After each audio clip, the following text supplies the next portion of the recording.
This is the Gleaner's Corporate Coffee Mornings, and my guest today is the CEO of Mayberry Investments Limited, Mr. Gary Peart. Good morning, Barbara. Good morning, Gary. Welcome. Thank you. At long last, Ah, if I may say so, well worth the wait. thank you. Okay, so some very interesting things have been happening at Mayberry, particularly this year.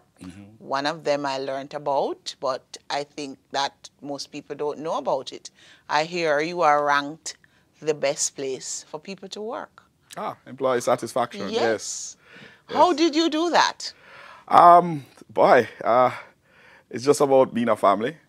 We were very, very surprised when we won. And I've said this before, from the chairman down to the gardener is still in shock.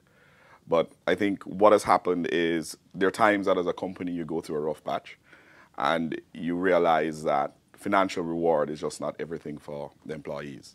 So we huddled and we tried to find different ways to build staff morale.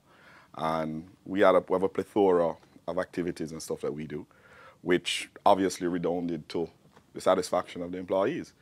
And as I said, fundamentally, I believe that's what ensured that we won. So every employee wants more money, but put that aside, you need to make the workplace somewhere where people would want to come, and we believe that all of our employees want to come to work and enjoy the friendship in the organization. So tell me, give me two examples then of something that you do actively Right. to ensure that your employees are happy. Well, one of the first things is that we have an annual fund day, and we break the company up into houses. And you don't just send them off? No. CEOs, management, board people, everybody goes along? No, as I said, it's a fun day. Everybody has to participate. We break it out into 4 different houses, and there's a list of activities leading up to the fun day, and on the fun day itself, one year in particular, it sparked so much interest in the organization that we had to go out and buy additional bandwidth for the email, because they were just conversing so much that we had to say, hey, hold on, guys, you have some work to do. And so what we find is that in those games, the competition, etc., it builds a lot of friendships in the organization. So it's healthy rivalry. So we culminate on a day in September, and we try to choose a place that the majority of the staff have probably never been before. And so you're trying to kill 3 or 4 birds with one stone. And we find each year, especially the fun day, that helps to galvanize the team. So I suppose financially you're also, remuneration to staff now, you're also competitive with other financial institutions in the market. So that also makes you a good place to work. Well, that's the case. But again, whilst relatively speaking, Mayberry is a large company, but relative to larger commercial banks, we are a smaller company. So the issue of remuneration is a constant.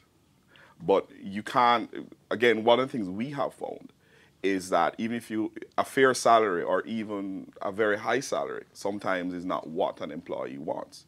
One of the first things we've recognized is that they want respect and recognition. Okay. Which leads me to the second activity that we do that I believe helps with the morale.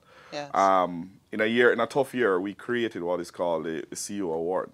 And each quarter, each department is ranked. They get to vote on who the best performing employee is. Okay. So we do that for 4 quarters, and at the end of the year, we have the winners of the 4 quarters. They then go into one pool, and we choose the employee of the year from out of that pool. There are financial rewards for that, and there's also the recognition. So, you put up a picture of them, and as you enter into Mayberry, you see the picture of the winner of the employee of the year last year. And there are times we put in the papers, we've done interviews, etc. So it deals with the tenets of respect and recognition. And, as I said, money is not everything. But it's not that somebody's going to work for 50% below what they deserve. But again, the ability to pay is a function of your performance in a given year. So being a family-owned company is not a deterrent, because you always hear from time to time that family-owned companies are hard to work for. The reality is that every single company started out as a family-owned company. you know, and Kind of. everybody has an interpretation of at what point it no longer becomes a Right. family-owned company. But every company starts as a family-owned company. Mayberry has gone public. It has been Right. public for over 10 years now. Well, next year will be 10 years. And we now have over 5,000 shareholders. Okay. So whilst the chairman and the vice chairman are family members, you know, they still don't own all the shares. All right. So Hold that thought. When we come back, we'll talk about your shareholders and some of your products and services. Sure. Okay?